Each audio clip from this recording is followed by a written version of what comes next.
Bella Swan arrived in Forks, certain that her life would be monotonous and without surprises.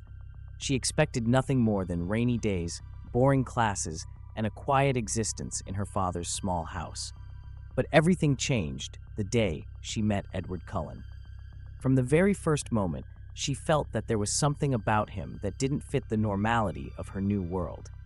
His pale, marble-like skin, his golden eyes that seemed to change tone, the way his entire body tensed when she was near. And then, the accident in the parking lot. The day Edward Cullen did the impossible, stopping a truck with his own hands. From that moment on, her life was no longer normal. The mysteries surrounding Edward became an obsession. She was drawn to him as if something inside her already knew what he was before he confessed it. And when he finally did, when he revealed his vampiric nature, Bella did not feel fear. She felt fascination. She didn't care about the danger. She didn't care that he warned her time and again to stay away. The only thing that mattered was that she loved him. But fate would not give her enough time to learn what it meant to love a vampire, because in her first confrontation with others of his kind, her story took a completely different turn. Blood covered the floor of the ballet studio. Bella could barely breathe. The pain in her leg was unbearable, but the worst was the venom. It spread through her veins like liquid fire, as if her own body was being destroyed from within. Edward was there, holding her desperately, his face a mask of horror. "I'm going to save you," he whispered, but Bella could barely hear him. The fight against James had been brutal. Edward had arrived in time to stop him, but not before the vampire bit her. The choice was clear. Edward had to suck the venom out before it spread too much. But time was moving too fast. Carlyle watched the scene with a furrowed brow. "Edward, you can't." Edward looked at him, his eyes desperate. "I have to do it." Carlyle shook his head. "There's not enough time. It's already too late." Edward trembled. No, Bella saw how his gaze shattered with pain. He didn't want to lose her, but he had no choice. The transformation had begun, and this time no one would stop it. When Bella woke up, the world was different. Every sound was sharper. Every particle of dust in the air was visible. Every movement around her felt slow, as if time itself had slowed down for her. But the strongest sensation was the thirst. It was overwhelming. Everything in her body screamed for only one thing: blood. And the first thing she saw was Edward. He was leaning beside her, his expression filled with anguish. Bella, she felt a shiver run through her skin, but not from fear. She couldn't feel fear. She could only feel hunger. Edward noticed it. He took a step back, his lips pressed together. "Listen to me." His voice was calm but tense. "You have to resist." Bella frowned. "Resist what?" And then the air carried a sweet, intoxicating scent, the beating of a human heart. Her human heart no longer existed, but she was still surrounded by those who had one. And before she could process it, her body moved on instinct. Edward reacted in an instant, gripping her tightly. "No," Bella growled, feeling a fierce rage, an uncontrollable desire. Her fangs grazed her lower lip. Her new nature roared inside her, an uncontrollable hunger, an impossible instinct to suppress. But Edward held her. "Bella," his voice broke. "Look at me." Bella blinked, and for the first time she saw something in his golden eyes that stopped her. Fear, not of her, for her. Confusion mixed with desire. What had she done? Carlyle stepped forward. "It's normal, but we must control it now." The new reality hit Bella with unexpected brutality. She was no longer human. She never would be again. And her story with Edward Cullen had just begun in a completely different way. The forest stretched out before her like an ocean of shadows and movement. Every leaf vibrated with a crisp sound. Every breeze carried thousands of different scents. The blood in the bodies of the animals was a pulsating force in the air, calling to her, drawing her in. Bella ran. She moved with a speed she had never imagined possible, her feet barely touching the ground, her body feeling light, unstoppable.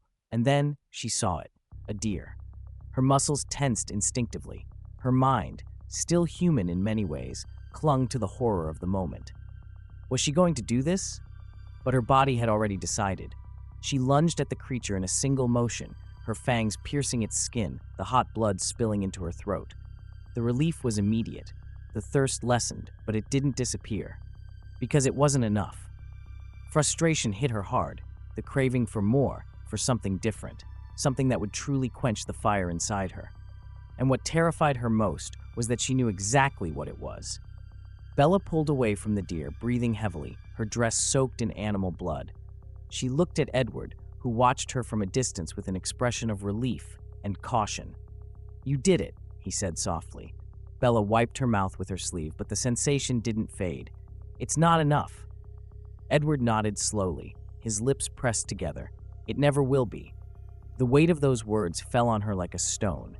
Never. No matter how many animals she hunted, she would never stop feeling it. And then she understood what it truly meant to be like them. To be a Cullen.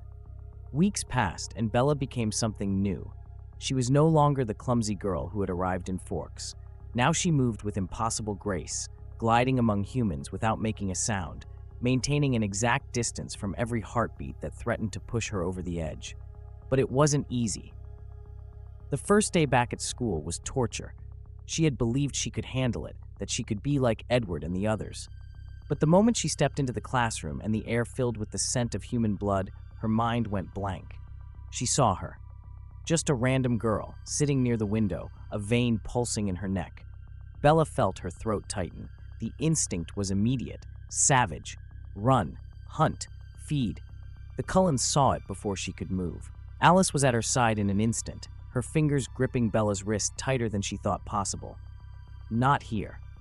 Her voice was a whisper, but the power in it anchored Bella to the ground. Edward was on her other side, his hand on her back, subtly guiding her out of the classroom. "Let's go home."